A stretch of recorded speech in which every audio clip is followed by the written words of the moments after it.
Howdy katropa, Kuya IT here at your service. Pag-uusapan naman po natin ang Port Forwarding RDP Part 2. Kung paano po natin ma-access ang ating PC at ang ating PLDT modem router kahit dynamic ang ating public IP address. Para lubos nyo pong mas maintindihan mga katropa, I invite you to watch the Part 1 of this video. Nandito po yon. Nandun po kasi lahat yung pag-configure ng port forwarding at ng RDP sa ating Windows PC. Ngayon, I presume po na napanood na po ninyo yung part 1 ng video na to, which na working po yun kung static ang inyong public IP address. But it won't work kung dynamic ang inyong public IP address. Actually, it will work once siguro kung tama po yung public IP address. Pero kinabukasan, pag palit na po yung public IP address po ninyo, hindi na po yun gagana. Bakit? Dahil ang dynamic public IP address po mga katropa ay nagbago-bago po yan anytime. Pwedeng working siya ngayon, pero pag bago na po ng public IP address po natin, hindi na po yun gagana. Pero syempre, may solusyon po tayo dyan. Anong gagawin natin? Gagamitan po natin ng DDNS or Dynamic DNS. Don't worry katropa, hahanap po tayo ng libreng DDNS service. You can use newip.com or dynu.com, which na yung dynu.com, yan po yung gamit natin for this guide. Sa web address bar, type nyo lang po yung dynu.com, then click sign up. So select any top-level domain name. So, depende po sa gusto po niyo mga katropa. Pero for this guide, I will use the workpc.com. Sa hostname naman, any name available. So, na-try ko po yung remote, but it is already taken. So, I will change it to RDP test. Now, click add. Then, fill out the form accordingly. So, importante lang dito is yung email address po ninyo. Dahil mag-send po yan ng link to verify your DYNU account. Now, check your email for the verification. Click this link to verify your DYNU account. Next, log in to your DYNU account. Click DDNS. Now, this is your domain name to access your PC via RDP and port forwarding. Take note katropa, don't share your host name at ang top level domain name po ninyo. Pinakita ko lang po sa inyo ito mga katropa for the sake of this guide. Pero syempre, pinalitan ko na po yan after creating this video. Sa part 1, mismong public IP address po yung ginamit natin.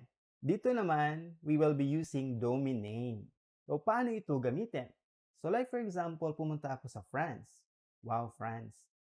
To get some fresh air, fresh air. At gusto ko pong i-access yung PC ko sa Pilipinas at ang aking PLDT modem router. Ang kailangan lang po ninyong gawin ay syempre enable po niyo yung mobile data or kung may Wi-Fi pong available sa France, syempre meron po yan. For this guide, mobile data po yung gamit ko. Then open po natin yung RDP app, tap the plus sign, dito sa PC or host name, instead ng public IP address, type natin ang domain name na ginawa po natin sa dynu.com. So, sa guide na to, yung guide po natin is rdptest.theworkpc.com. Tap Save. Then, click this. If the connection is successful, it will ask your PC's username and password. Tap Continue. And connect. So, yun. Na-access natin ang PC natin. Try nga natin i-access ang PLDT modem router.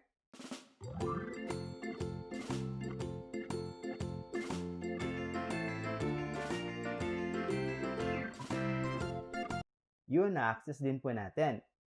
If you are using PC instead of Android app, search lang po yung RDP. Dito sa box na ito, ilagay mo ang domain name. Then, click Connect. So, paano ba malaman ng DDNS yung public IP address po natin o yung pagbago ng public IP address po natin? But before that, shout out muna sa mga solid katropang IT ka-community po natin na sina The Sisters Kitchenette, Juris TV, Boss Babe TV, katropa atin to, Melina Anical, Ronel Sikina, London Samuel, so malapit yung London sa France, pupunta pa ko dyan. Lian Mermaid, Vincent Fleischer, and Miraluna Maneha. Sa mga gusto pang magpa-shoutout dyan, comment lang po hashtag Kuya IT shoutout sa comment section. At huwag nyo rin kalimutan na suntukin ang like button. So para malaman po ng DDNS service po natin kung nagbago po yung public IP address po natin, ang kailangan po natin gawin is i-download po natin yung IP update client. So punta lang po tayo sa dynu.com, then click DDNS, setup, download IP update client. So according sa inyong operating system. So since I'm using Windows, ito po yung ida-download ko. Si unrar lang po natin or i-decompress po natin using WinRAR or 7-zip. So double click the exe file, just follow the installation wizard.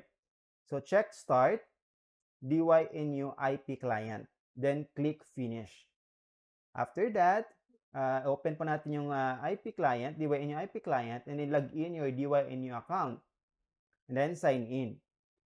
Keep this client software running to get your updated public IP address in real time. Para hindi po tayo magkaproblema in case na nagbago po yung public IP address po natin. Ma-access pa din po natin yung ating PC at yung ating mga applications including our PLDT modem router. Kahit nasa France ka po, USA, Cebu, Iloilo, wherever you are.